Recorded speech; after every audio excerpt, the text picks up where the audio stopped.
ब्रह्मा गुरु विष्णु गुरुर्देवा महेश्वर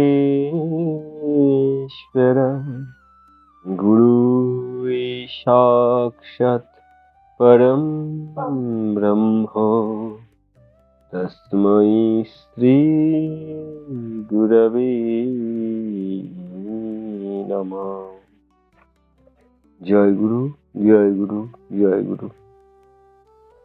এমন কোনো বন্ধুকে বিশ্বাস করো না যাকে তুমি যাচাই করনি। এই প্রসঙ্গে মানুষের তিনজন বন্ধু নিয়ে একটি গল্পের উপস্থাপনা। একসময় একটা ছোট গ্রামে একজন অত্যন্ত ধার্মিক, সদ্গুণ সম্পন্ন এবং নিষ্পাপ ব্রাহ্মণ বাস করতেন। একদিন হঠাৎ সময় পেলেন রাজ দরবারে হাজির হওয়ার জন্য। ব্রাহ্মণ জানতেন যে ওই রাজা অত্যন্ত কুখ্যাত, অদ্ভুত স্বভাব, খামখেয়ালি ভাব এবং নিষ্ঠুর। এই সমন পেয়ে ধার্মিক ব্রাহ্মণটি অত্যন্ত বিচলিত হয়ে উঠলেন। তিনি ভাবতে লাগলেন, সে তো কোনোদিন কোনো ভুল কাজ বা অন্যায় কিছু করেনি, তাহলে তা সত্ত্বেও কেন সে এইরকম রাজার সমন পেল? তখন ওই ব্রাহ্মণ চিন্তা করলেন যে তার তিন বন্ধুর কাছে যাবেন এবং এই অবস্থার কথা জানাবেন। প্রথমে তিনি তার সবচেয়ে প্রিয় বন্ধুর কাছে গেলেন এবং মনের অবস্থা ও রাজার সমনের ব্যাপারে সব খুলে বললেন।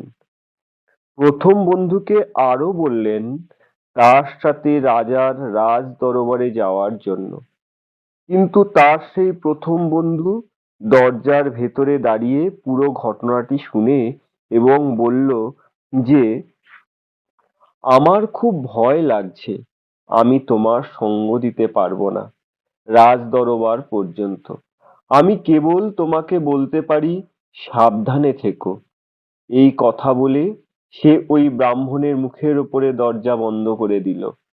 ব্রাহ্মণ তার সবচেয়ে প্রিয় বন্ধুর কাছে এহেন আচরণ পেয়ে অত্যন্ত আশাহত হলেন এবং তিনি তার দ্বিতীয় বন্ধুর দরজায় হাজির হলেন।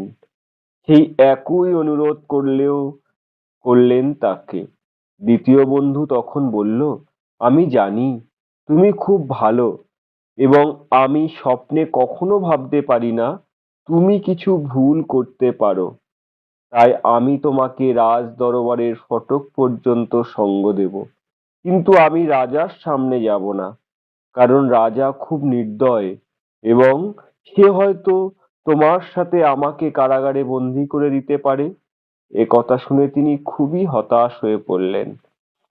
ব্রাহ্মণ দুঃখিত হৃদয় নিয়ে মানুষের মনুষ্যত্বের কথা ভাবতে লাগলেন। এরপর সবচেয়ে গুরুত্বহীন তৃতীয় বন্ধুর কাছে গেলেন, যার কাছে তিনি কখনো কোনো সাহায্যের আশা করতেন না।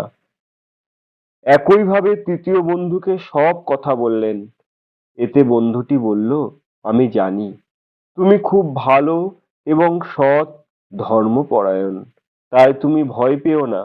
আমি রাজার দরবারে রাজার কাছে তোমার আগে আগে যাব এবং তোমার হয়ে আমি কথা বলবো।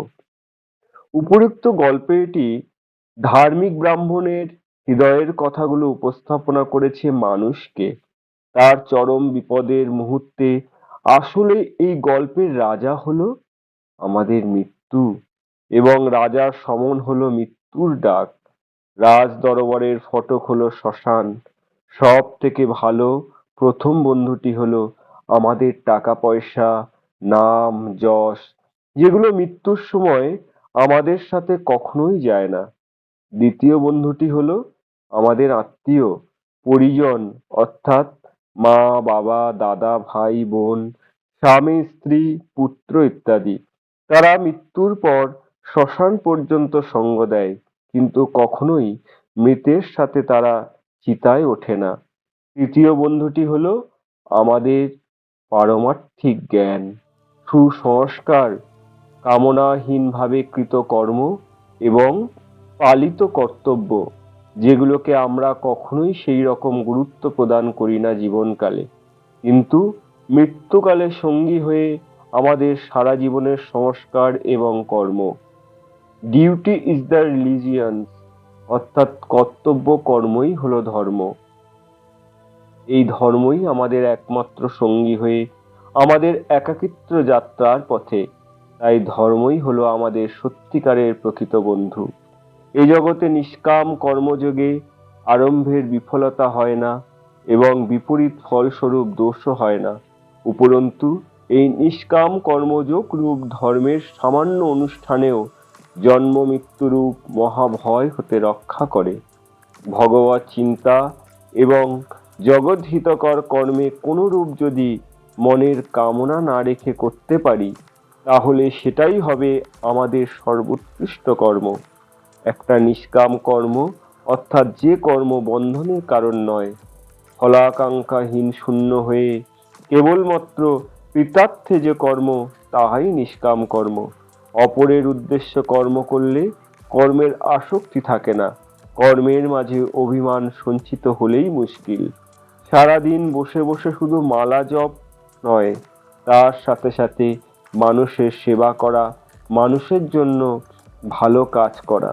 ঠিক এই গল্পের মতো আমাদের জাগতিক কাজকর্মের সবকিছু শেষ হয়ে যায় আমাদের এই দেহটার সাথে, কিন্তু ভগবানের জ্ঞান, মানুষের সেবা করলে সেই সেবাই আমাদের আগামী জীবনের পাথেয় হয়ে থাকে। কারণ সেবাই পরম ধর্ম।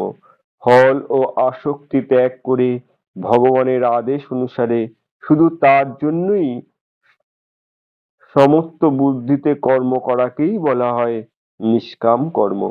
নিষ্কাম কর্মরূপ ধর্ম আমাদের জন্ম মৃত্যুরূপ মহাভয় থেকে রক্ষা করে। জয় গুরু, জয় গুরু, জয় গুরু। যদি আপনাদের আমার উপস্থাপনা ভালো লেগে থাকে তাহলে অবশ্যই একটা লাইক ও শেয়ার করবেন, আর নতুন নতুন উপস্থাপনা শোনার জন্য চ্যানেলটি সাবস্ক্রাইব করবেন। আর ভিডিওর শেষে যে কথা বলি, আপনারা সুস্থ থাকবেন, ভালো থাকবেন, ঠাকুর নিগমানন্দ চ্যানেলের সঙ্গে সদা সর্বদা যুক্ত থাকবেন।